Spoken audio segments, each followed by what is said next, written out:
Yo, what's good? It's your man, 100 Grand, Ross with The Rock Never Stops. Today, I want to do a video. I'm going to start doing preseason videos, but only the ones that really like stand out to me that I actually find something interesting about. But today's video is going to be on this Milwaukee Bucks versus Atlanta Hawks game. Look, there's a lot to be taken away from preseason. But there's also a lot that should not be taken away from preseason. And so I'm going to be talking about that kind of in layers as I do these different videos. If you have a game that you want me to do a review upon, hey, just throw it down in the comment section and I'll take a look at it, watch and give you some feedback. But in this game, I want to point out like two really specific things that I was able to take away. One, the loss of Chris Middleton for the Milwaukee Bucks, at least until he returns, shifts them from a contender to a middle of the playoff packed team. Meaning that when they're clicking on all cylinders without Chris Middleton, they're competing around the 4-5 seed for the playoffs. But with Chris Middleton, they're a contender. They are a top 1-2 seed in the East. They are just that dangerous. What you saw here in this preseason game, I'll say, you're seeing levels of continuity, trust, cohesiveness, and layers that are built upon understanding the system and being able to operate in the nuance. This is something that really only the better teams of the NBA really do, where they not only have a system, but they've had such success in buying into that system that now they're able to put little tweaks and little plays and little reads within the system that enhances what they're able to do in terms of their action when they're running things offensively. Not just that, but you begin to see guys' confidence within the system begin to grow, right? The Drew Holiday that you're seeing now, even in this preseason game, in terms of where he goes to in his bag, what he pulls out, what he's trying to do, his level of comfort and confidence in that is going to be heightened because of the success he's already found within the system. Winning that championship the first year there in Milwaukee, then last season playing in the playoffs, having to be a number two option next to Giannis in the playoffs, and now in his third season in Milwaukee, his comfort level is extremely high. You're going to see him more in his bag than he's probably ever been in terms of step backs, crossovers, pull ups, spins, post ups, back doors, all these different things that he's capable of doing. But he's going to start reaching further and further into his bag. Many times, a lot of times when players get to new situations, especially winning situations, they're going to stick to what they do best, not necessarily expand upon everything that they can do. And so I fully expect to see Drew Holiday have an incredible year. He should be an all-star. He'll have a lot of minutes, a lot of opportunity.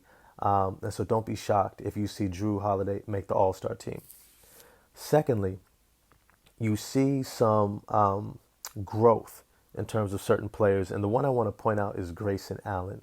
Grayson Allen has been a scorer his whole life. Playing in Duke, he was a scorer, number one option. And so he has the mental capacity to know what it means to have a larger offensive burden placed on you.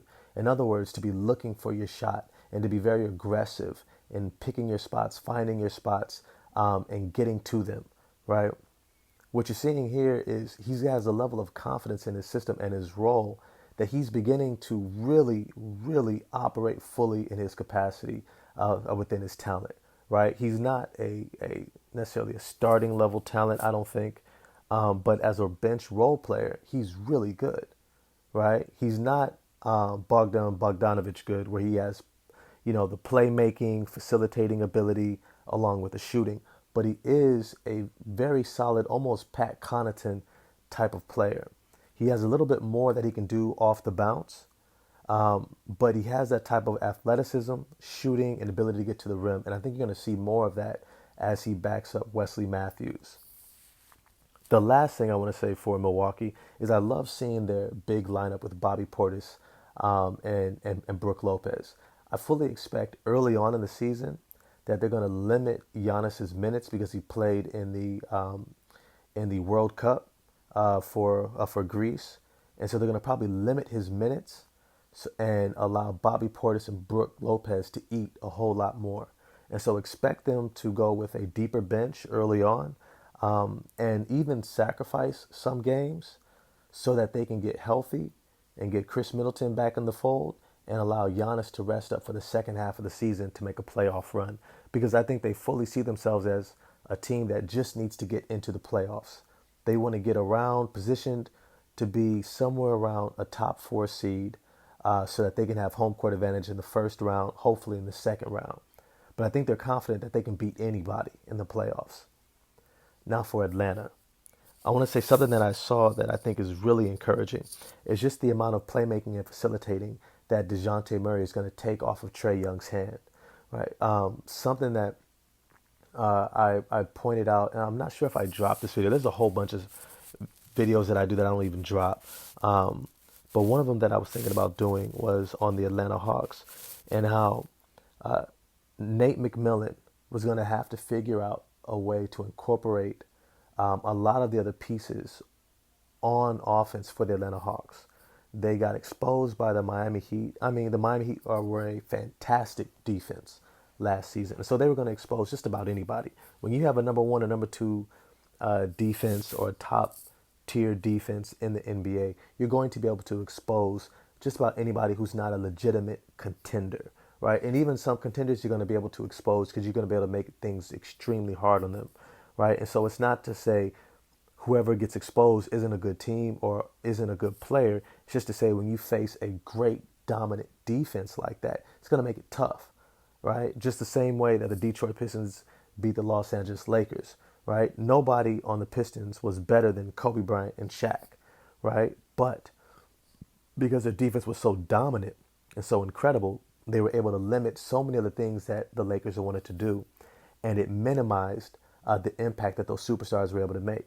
Similarly, last season in the playoffs, Trae Young was limited greatly by the tremendous defense of the Miami Heat. Jimmy Butler, Bam Adebayo, PJ Tucker, right? Shaw, all those guys were playing that tough physical brand of defense on him. It just made it extremely hard because he was the primary facilitator and playmaker on that team, right?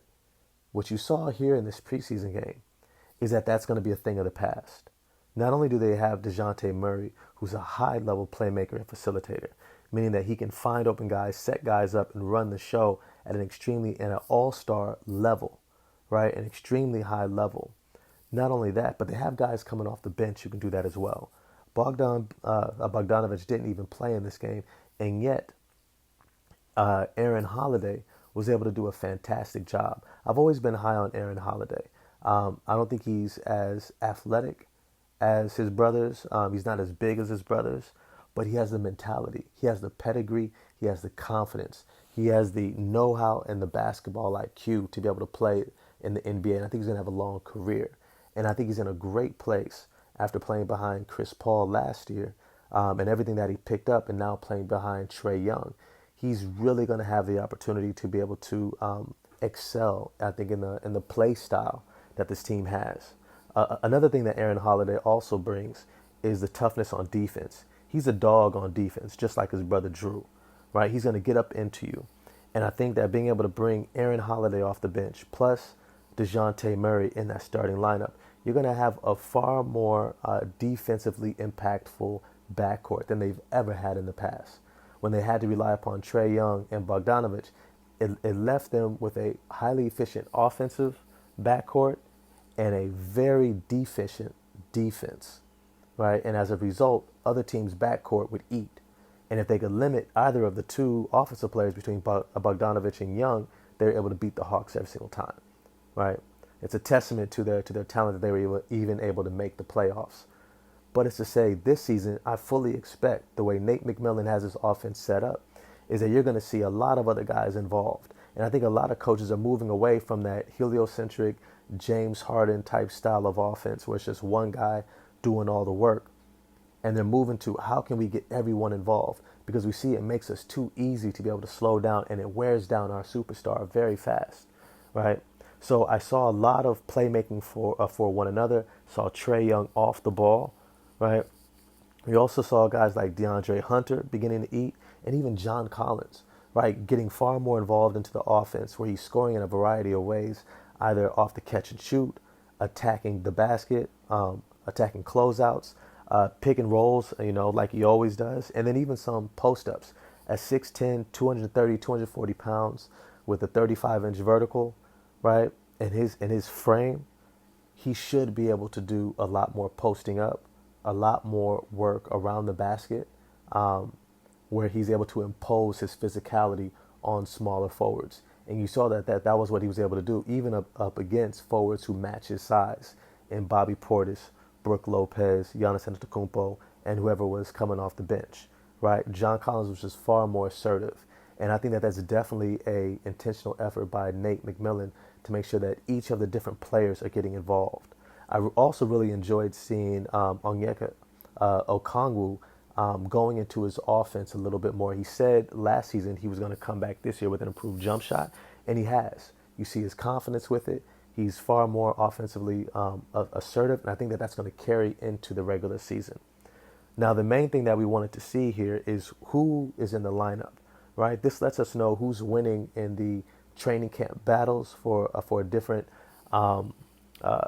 positions in terms of the starting lineup, backups, right?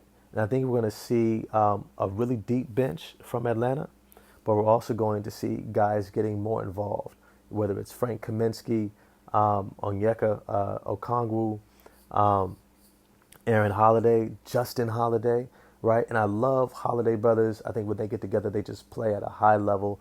I love seeing them all together. Ironically, with Drew Holiday, all three of the Holiday brothers were in this game, so that was another really cool moment. But I'm really excited for both teams. I do see the outlook for the Atlanta Hawks. I'm not going to say it's capped at a second round semifinals exit, but I'd be shocked if they go past that. I think they're still missing one or two key components, but I have to say, I do like what I'm seeing out of the backcourt of DeJounte Murray and Trae Young. I think it's going to work. I said before it was going to work, but now seeing it in person, seeing the visual, you see that they're going to be able to work well together.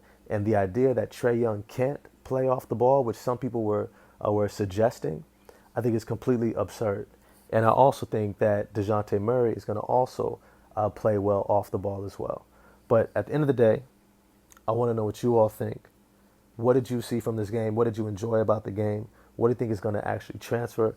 I don't really care about who won or lost because by the time you get into the fourth quarter, you're playing third string, fourth string guys. None of that's going to really matter if there's a comeback at that point. I mean, it's cool to see. It's nice, but it's preseason. But other than that, smash the like button if you enjoyed this review. Let me know what teams or what game that you want me to review. I think I'm going to do the Toronto Raptors and the Boston Celtics next. But yeah, holla at me in the comment section. I'm going to get back to you. Like, subscribe, and I'm out. Peace.